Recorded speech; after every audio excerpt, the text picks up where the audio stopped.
When I first stumbled upon this manga, I initially dismissed it as just another manga that was going to be something sexual and about monster girls, to be honest, looking at the cover. But as I read through it, I realized that maybe it could be something much more, something that has potential. Tako is a really new manga, with only one chapter released, but from what I've seen, it's looking really promising so far. Tako follows the story of a young boy and his newly acquired pet octopus. We see the young Kota enthusiastically take care of his pet, remarking on its unusual appearance as days pass. Over time, it slowly grows, day by day, before eventually emerging as a humanoid female monster, a person that looks remarkably similar to Kota's late mother. Kota occasionally reminisces about his mother, as he often remarks about her, and during one of his interactions with Toka, the name of this monster girl, he draws parallels to his mother. There seems to be an air of, I will not say neglect, but just loneliness. I feel like Kota yearns for some maternal affection, as he has been deprived of it at such a young age with the loss of his mother. With her father out to work and no one to keep him company, this individual seems like a blessing to him. However, Kota's father is the complete opposite.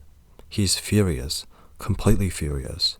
Not only because Kota brought home an unwanted guest, just a random stranger basically, but because this person is eerily similar to his late wife and is perhaps still grieving. So, the decision is made. It's time to go back to sea. As Kota dreams, he is once again greeted by his mother, of a distant memory that brings him joy, yet pain at the same time. Then he wakes up to Tako's good morning. As he gets changed and fits Tako with some of his mother's clothes, his father stumbles in and is shocked and flustered at the sight of Tako. Kota and Tako leave the speechless father and begin their journey to the sea. Their time at the beach is a joyful and shockingly bright experience for Kota. He plays with Tako, trying to find where she is in the water. At the same time, we see Kota's father staring at tapes of his late wife as she talks about her pregnancy. The day slowly fades away, with the boy and the octopus monster girl taking in the scenery. But as Tako asks him to go to the sea with her, he resolutely refuses, urging her to go back, by herself, to where she came from. We see her demeanor change suddenly, an unsettling look on her face. "Is that okay with you?" she asks him, then suddenly steps away. She turns one last time, seeing his shocked expression, before slowly sinking into the water. Suddenly, his eyes widen. His mother stands in the water. In a flurry of movement, he's already sprinting towards her, his tearful face breaking out into an expression of longing as he cries out for her. Then suddenly, a wave appears. A gentle voice tells him that they are sorry, and then the wave hits. As he slowly starts to sink down, he hears his mother's voice telling him again and again that she is so sorry. And as the air leaves his lungs, he tells her that it's okay, but please don't ever go anywhere again. Arms gently cradle his unconscious body, and we see Tako, in her now glowing octopus form, telling him happily that it's time to go home. Back at the house, we see his father trying to practice apologizing to Kota, when suddenly the door opens. As he walks up to greet his son, his face turns into shock before he exclaims, "Yuko?" First things first, I just want to say that this manga has some very beautiful art. Yuki Kuyasu's style is simplistic in certain panels and extremely detailed in others. I love the way that they draw out, especially the female characters as well. It's just very different to what I normally see in manga. I also like the way that they capture the nature's beauty, the gentle rolls of the waves, the stillness of the water, the rays of light that bathe the characters, giving them an otherworldly glow. It's just beautiful.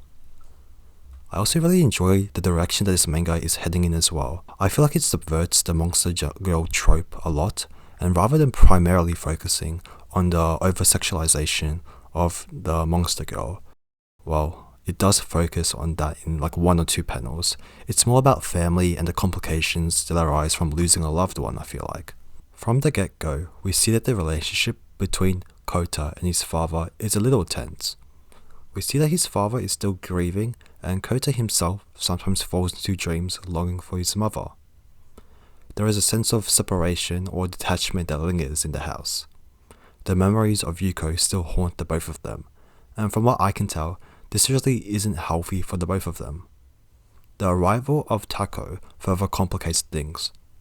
With a real lifelike individual of both of their dreams standing right in front of them, there's bound to be some trouble. Unlike Kota, who can distinguish that this person, Tako, is different from his mother, his father has a harder time.